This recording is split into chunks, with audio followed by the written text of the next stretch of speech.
हमसे भी इस बिसात पे कम होंगे बदकिमार, जो चाल हम चले सो निहायत बुरी चले। नमस्कार, मैं हूं राजीव और आप देख रहे हैं घूमता हुआ आईना। दोस्तों, बिहार में नीतीश कुमार सत्ता से बेदखल होंगे और विपक्ष के नेता भी नहीं बन पाएंगे, यह दावा हाल ही में कांग्रेस सांसद प्रमोद तिवारी ने किया था। लेकिन क्या इस बात का एक मतलब यह भी हो सकता है कि नीतीश बिहार की सत्ता से बाहर होंगे तो मोदी की दिल्ली की कुर्सी पर भी खतरा आ जाएगा? क्या मोदी भी इस खतरे को जान रहे हैं? क्या मोदी को भी इस खतरे का एहसास है? इसीलिए कुर्सी बचाने के लिए पहले से ही उन्होंने चिराग पासवान को साथ लिया है, अपने साथ रख लिया है। पिछले चुनाव में चिराग खुद को मोदी का हनुमान कहते रह गए, लेकिन फिर भी बीजेपी ने सीट शेयरिंग में उन्हें हाशिए पर धकेला था, लिहाजा वो अकेले चुनाव लड़े थे। मगर इस बार अपना, नीतीश कुमार का, जीतन राम मांझी का, सबका हिस्सा लेकर चिराग की झोली में डाल दिया। उधर चंद्रबाबू नायडू को भी मोदी एक बार फिर पुचकारने में लगे हुए हैं। इसी हफ्ते मोदी आंध्र प्रदेश गए थे, जहां उन्होंने नायडू की और नायडू ने उनकी यानी नरेंद्र मोदी की खूब तारीफें की। चंद्रबाबू नायडू और चिराग पासवान के सांसद केंद्र में साथ बने रहेंगे तो मोदी की कुर्सी बची रहेगी, ऐसा माना जा सकता है। लेकिन नीतीश कुमार क्या चुपचाप इस खेल को होने देंगे, यह भी देखना होगा, क्योंकि प्रमोद तिवारी ने तो यहां तक कहा था कि एनडीए हारेगा तो बीजेपी नीतीश कुमार को नेता प्रतिपक्ष भी नहीं बनाएगी। आइए जरा सुन लेते हैं एक बार प्रमोद तिवारी को। उनका यह कहना है मैं बताने वाला कौन होता हूं। तो जो दर्द था, जो राज था, जो साजिश थी, जो षड्यंत्र था, कल सामने आ गया। उन्होंने कहा उनकी पार्टी तय करेगी कौन होगा मुख्यमंत्री। मैं साफ कहना चाहता हूं, मुख्यमंत्री तो बनने से रहा भाजपा और जेडीयू का, पर अब बेचारे नीतीश को नेता विरोधी दल भी नहीं बनने देंगे। आपको बता दूं कि कांग्रेस के बाकी नेताओं ने भी ऐसे ही बयान दिया और अब इन बयानों को चिराग पासवान ने भी मजबूती दे दी है। दरअसल नीतीश कुमार को उनकी हैसियत दिखाने का काम बीजेपी बार बार करती है। अमित शाह ने तो साफ कर दिया है कि 2025 विधानसभा चुनाव में एनडीए की जीत के बाद भी नीतीश के सीएम बने रहने की कोई गारंटी नहीं है। चिराग पासवान ने अमित शाह के इस बयान का समर्थन किया है कि मैं कौन होता हूं किसी को सीएम बनाने वाला, यह साफ साफ चिराग पासवान ने कहा है। अब चिराग पासवान तो बीजेपी का समर्थन करेंगे ही, क्योंकि उनकी नजरें भी सीएम की कुर्सी पर हैं। सम्राट चौधरी भी सीएम बनने की चाह रखते हैं, यानी एनडीए में एक अनार 100 बीमार वाली नौबत आ गई है। यहां खास बात यह है कि एनडीए का मतलब बीजेपी ही बन चुका है। महागठबंधन जैसे यहां बराबरी वाली कोई बात नहीं है। एनडीए में नीतीश कुमार यानी जेडीयू एक पक्ष है तो दूसरा पक्ष बीजेपी और उसके साथ लोजपा, हम, रालोमा यानी राष्ट्रीय लोक मोर्चा जैसे दल हैं। मतलब नीतीश वहां साथ होकर भी अकेले पड़े हुए हैं। सीट बंटवारे में भी यह बात जाहिर हो गई थी। जेडीयू में के सारे फैसले नीतीश लेते हैं, आप जानते हैं, लेकिन बीजेपी में सारे फैसले मोदी और शाह लेते हैं। यही कारण है कि बिहार चुनाव में पहले जेपी नड्डा थोड़े बहुत नजर आते थे, लेकिन अब तो सारा फोकस मोदी और अमित शाह पर ही हो गया है। इसीलिए अगर शाह कहते हैं कि सीएम का चेहरा मैं तय करूंगा, तो इसका मतलब है कि यह तय है कि अमित शाह ही यह तय करेंगे कि सीएम कौन होगा, बस उसका खुलासा नहीं करेंगे। नीतीश कुमार बेशक राजनीति के माहिर खिलाड़ी रहे हैं, लेकिन अब मोदी और शाह उनके भी उस्ताद हो गए हैं। नीतीश कुमार ने गुजरे जमाने की राजनीति की, जहां मन न लगे तो पलटी मारने की सुविधा थी, लेकिन एनडीए में क्या यही सुविधा मोदी और अमित शाह उन्हें मुहैया कराएंगे? क्या नीतीश मन महसूस कर एनडीए में बने रहेंगे या नतीजे आने के बाद अपना फैसला लेंगे और महागठबंधन में जाने की संभावनाओं को टटोलेंगे? ये सारे सवाल 25 से 30 फिर से नीतीश जैसे नारों के बीच उठ रहे हैं। दोस्तों, जेडीयू तो चाहती है कि नीतीश कुमार को सीएम का चेहरा घोषित किया जाए ताकि उसे भी चुनावी रणनीति बनाने में सुविधा हो, लेकिन अभी बीजेपी ने जेडीयू की राहें काफी मुश्किल बना दी है। पार्टी कमजोर हो रही है, विधायक सांसद बगावत कर रहे हैं और नीतीश कुमार मजबूर बैठे हुए देख रहे हैं। तो आइए दोस्तों, आज आईने की नजर से पड़ताल करेंगे कि नीतीश कब तक मजबूरी के तले दबे रहेंगे या इस मजबूरी का बदला केंद्र में बगावत से लेंगे, और यह भी समझेंगे कि क्या बिहार चुनाव के बाद देश की राजनीति में बदलने वाले हैं गठबंधन के समीकरण। लेकिन पहले देखते हैं कि अमित शाह का वो बयान जिससे खतरे में पड़ गई है मोदी की कुर्सी। गृह मंत्री अमित शाह ने नीतीश कुमार को चुनाव के बाद मुख्यमंत्री बनाने को लेकर पूछे गए सवाल पर कहा, मैं कौन होता हूं किसी को मुख्यमंत्री बनाने वाला।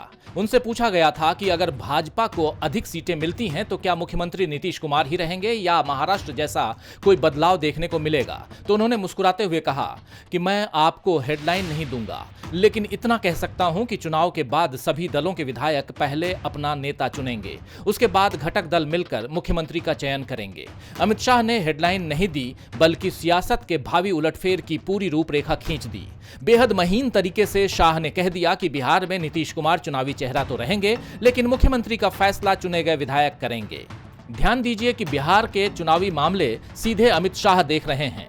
बीजेपी के राष्ट्रीय अध्यक्ष जेपी नड्डा बीच बीच में अपनी मौजूदगी दर्ज करा देते हैं, लेकिन ये सब जानते हैं कि आखिरी फैसला शाह को ही करना है। मोदी बेशक बीजेपी के स्टार प्रचारक हैं, बिहार में बीजेपी का चेहरा भी अभी मोदी ही हैं, लेकिन मोदी तो खुद नहीं जानते कि बिहार के बाद उनके पास दिल्ली भी बचेगा या नहीं। ऊपर से अमित शाह के बयान ने नीतीश को जहां औकात दिखाने का काम किया है, वहीं मोदी को भी इशारों इशारों में याद दिला दिया कि आप 75 के हो चुके हैं और कभी भी मार्गदर्शक मंडल में भेजे जा सकते हैं। मोदी के बाद शाह का ही नंबर सत्ता में है, यह भी जगजाहिर है। वैसे अमित शाह अपनी चालें काफी सोच समझकर चल रहे हैं। एक तरफ नीतीश को सीएम की कुर्सी के लिए हां या ना में उन्होंने उलझा दिया है। ये कह दिया है कि चुनाव नीतीश के नेतृत्व में लड़ा जा रहा है और वो देश के बड़े समाजवादी नेता हैं। लेकिन नीतीश कुमार को अगला मुख्यमंत्री नहीं बनाने का एक संकेत तो उस समय भी मिल गया था जब पहली बार जेडीयू और बीजेपी की सीटों की संख्या 101 कर दी गई थी। इस तरह पहली बार नीतीश कुमार का बड़े भाई का रुतबा खत्म किया गया। दूसरी तरफ चिराग पासवान को उनकी मर्जी के हिसाब से 29 सीटें देकर भी नीतीश के रुतबे को चोट पहुंचाई गई। हालांकि जेडीयू की जो सीटें चिराग को मिली थीं, वहां नीतीश कुमार की नाराजगी की बाद उन जगहों पर से अपने उम्मीदवार वापस लेने पड़े थे। यानी बिहार का खेल शाह की मर्जी से अभी चल रहा है, जबकि दिल्ली में मोदी को भी शाह ने उलझा कर रख दिया है। अमित शाह की बात कर रहा हूं, इसीलिए मोदी अब चंद्रबाबू नायडू को साधने में जुट गए हैं। आंध्र प्रदेश के चुनाव में अभी वक्त है, लेकिन नरेंद्र मोदी ने अभी से वहां परियोजनाओं के उद्घाटन और शिलान्यास का सिलसिला शुरू कर दिया है, क्योंकि मोदी जानते हैं कि चंद्रबाबू नायडू साथ हैं तो केंद्र की सरकार पर खतरा नहीं है। इसी गुरुवार को राज्य के लिए 13,000 करोड़ रुपए से अधिक की परियोजनाओं का उद्घाटन और शिलान्यास पीएम मोदी ने किया। इसके बाद एक रैली को संबोधित करते हुए उन्होंने कहा कि प्रदेश को मुख्यमंत्री चंद्रबाबू नायडू और उप मुख्यमंत्री पवन कल्याण के रूप में दूरदर्शी नेतृत्व मिला है। मोदी ने कहा कि पिछले 16 महीने से आंध्र प्रदेश में बहुत तेजी से विकास हो रहा है। डबल इंजन की सरकार में अभूतपूर्व विकास हो रहा है। वहीं कांग्रेस पर हमलावर होते हुए मोदी 11 साल पहले के दौर में पहुंच गए, जब देश पर कांग्रेस का राज था। मोदी ने कहा कि तब प्रति व्यक्ति बिजली की औसत खपत 1000 यूनिट से भी कम थी। उस समय देश ब्लैकआउट से भी जूझ रहा था। कांग्रेस ने आंध्र प्रदेश की क्षमता को नजरअंदाज किया, जिससे न केवल राज्य को बल्कि पूरे देश को नुकसान हुआ। जब मोदी ने चंद्रबाबू नायडू की तारीफ की तो बदले में नायडू ने भी कहा कि उन्होंने मोदी जैसा पीएम आज तक नहीं देखा। प्रधानमंत्री बिना आराम किए या ब्रेक लिए देश की सेवा कर रहे हैं। 2047 में जब भारत अपनी आजादी के 100 साल मना रहा होगा, तब वो दुनिया में नंबर 1 सुपर पावर बन चुका होगा। ये सब नरेंद्र मोदी की वजह से संभव हुआ है। इन बातों को सुनकर मोदी को राहत मिली होगी कि कम से कम अभी नायडू तो साथ हैं, लेकिन नीतीश कुमार और चंद्रबाबू नायडू का इतिहास पलटने वाला रहा है।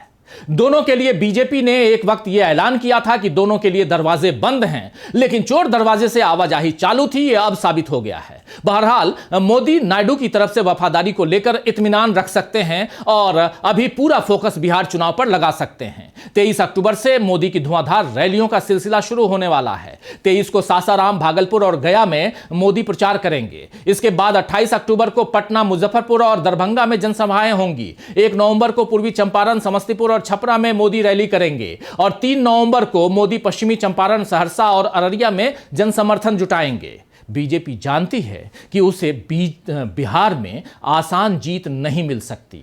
पिछली बार जिन सीटों पर बीजेपी हारी थी, वहां उसका खास फोकस है। ऐसा बयान खुद सांसद रवि किशन ने दिया है। दरअसल बीजेपी को डर है दोस्तों कि उसका हाल पिछली बार जैसा ना हो जाए। जब उसे आरजेडी से ऐसी टक्कर मिली थी कि सरकार बनाने के लाले पड़ गए थे।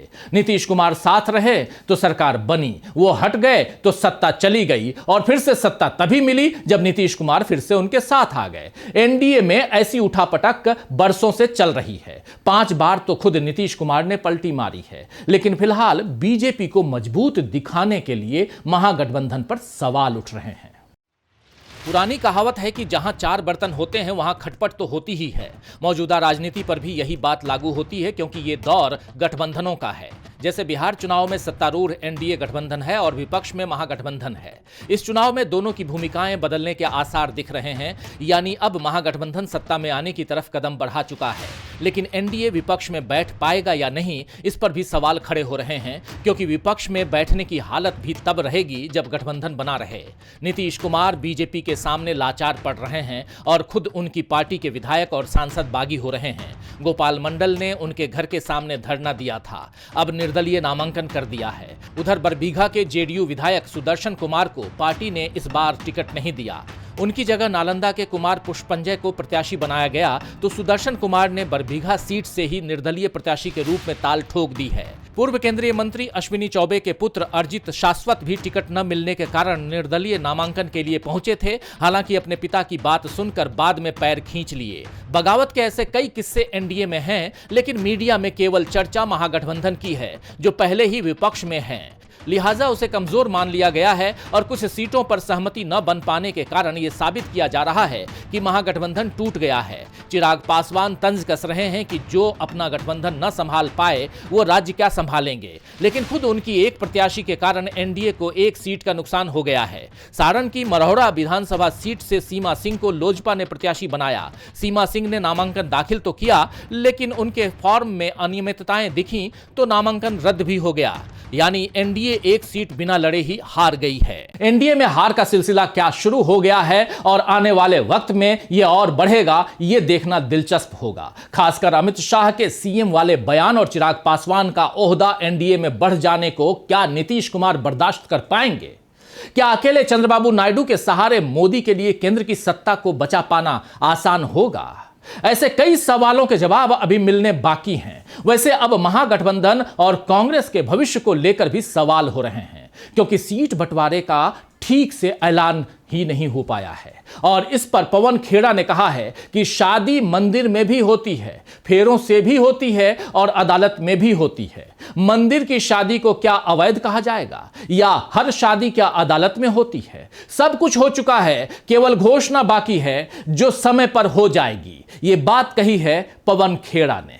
खैर, महान शायर शेख इब्राहिम ज़ौक़ ने ठीक ही फरमाया है कि दुनिया ने किसका राहे फना में दिया है साथ, दुनिया ने किसका राहे फना में दिया है साथ, तुम भी चले चलो यूं ही जब तक चली चले। तो आज के लिए बस इतना ही, फिर मिलेंगे खबरों के नए आईने के साथ। तब तक देखते रहिए डीबी लाइव। नमस्कार।